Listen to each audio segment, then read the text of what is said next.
ಆತ್ಮಹತ್ಯೆಗೆ ಶರಣಾದ ಪತಿ ನೋಡಲು ಆಸ್ಪತ್ರೆಗೆ ಬರುತ್ತಿದ್ದ ಪತಿ ರಸ್ತೆ ಅಪಘಾತದಲ್ಲಿ ಸಾವು. ತಂದೆ ತಾಯಿಯನ್ನ ಕಳೆದುಕೊಂಡ ಪುಟ್ಟ ಮಕ್ಕಳು ಅನಾಥ. ಹೌದು, ಗಡಿ ಜಿಲ್ಲೆ ಬೆಳಗಾವಿಯಲ್ಲಿ ವೃದ್ಧ ವಿದ್ರಾವಕ ಘಟನೆಯೊಂದು ನಡೆದಿದೆ. ಆತ್ಮಹತ್ಯೆಗೆ ಶರಣಾದ ಪತ್ನಿಯನ್ನು ನೋಡಲು ಆಸ್ಪತ್ರೆಗೆ ಬರುತ್ತಿದ್ದಾಗ ಪತಿ ರಸ್ತೆ ಅಪಘಾತದಲ್ಲಿ ಸಾವನ್ನಪ್ಪಿರುವ ದಾರುಣ ಘಟನೆ ನಡೆದಿದೆ. ಬೈಲಹೊಂಗಲ ತಾಲೂಕಿನ ಅರವಳ್ಳಿ ಗ್ರಾಮದಲ್ಲಿ ಈ ಘಟನೆ ನಡೆದಿದ್ದು, ಮಧುರ ಕರೆಪ್ಪ ಹಾಗೂ ಕರೆಪ್ಪ ಗಂಗಪ್ಪ ಮಾದರ್ ಮೃತ ದಂಪತಿಗಳಾಗಿದ್ದಾರೆ. ದಂಪತಿಗಳಿಗೆ 3 ಮಕ್ಕಳು ಇದ್ರು. ಮಧುರ ಅನಾರೋಗ್ಯದಿಂದ ಬಳಲುತ್ತಿದ್ರು. ಆರೋಗ್ಯ ಸಮಸ್ಯೆಯಿಂದ ತೀವ್ರವಾಗಿ ಮನನೊಂದ ವಿಷವನ್ನ ಸೇವಿಸಿದ್ರು. ತಕ್ಷಣ ಅವರನ್ನ ಬೈಲಹೊಂಗಲ ಸರ್ಕಾರಿ ಆಸ್ಪತ್ರೆಗೆ ದಾಖಲಿಸಲಾಗಿತ್ತು. ಆದರೆ ಅವರ ಸ್ಥಿತಿ ಗಂಭೀರವಾಗಿದ್ದರಿಂದ ಬೆಳಗಾವಿ ಜಿಲ್ಲಾಸ್ಪತ್ರೆಗೆ ಸ್ಥಳಾಂತರಿಸಲಾಗಿತ್ತು. ಜಿಲ್ಲಾಸ್ಪತ್ರೆಯಲ್ಲಿ ಚಿಕಿತ್ಸೆ ಫಲಕಾರಿಯಾಗಿದೆ. ಮಧುರ ಕೊನೆಯುಸಿರೆಳೆದಿದ್ದಾರೆ.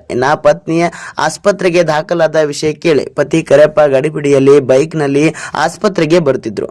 ಈ ವೇಳೆ ಅರವಳ್ಳಿ ಕ್ರಾಸ್ ಬಳಿ ಕೆಎಸ್ಆರ್ಟಿಸಿ ಬಸ್ಗೆ ಬೈಕ್ ಡಿಕ್ಕಿ ಹೊಡೆದಿದ್ದು ಗಂಭೀರವಾಗಿ ಗಾಯಗೊಂಡು ಕರೆಪ್ಪ ಸ್ಥಳದಲ್ಲೇ ಮೃತಪಟ್ಟಿದ್ದಾರೆ.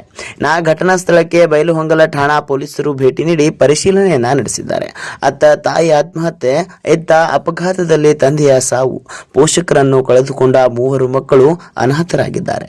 ಮಕ್ಕಳು ಹಾಗೂ ಕುಟುಂಬದವರ ಆಕ್ರಂದನ ಮುಗಿಲು ಮುಟ್ಟಿದೆ.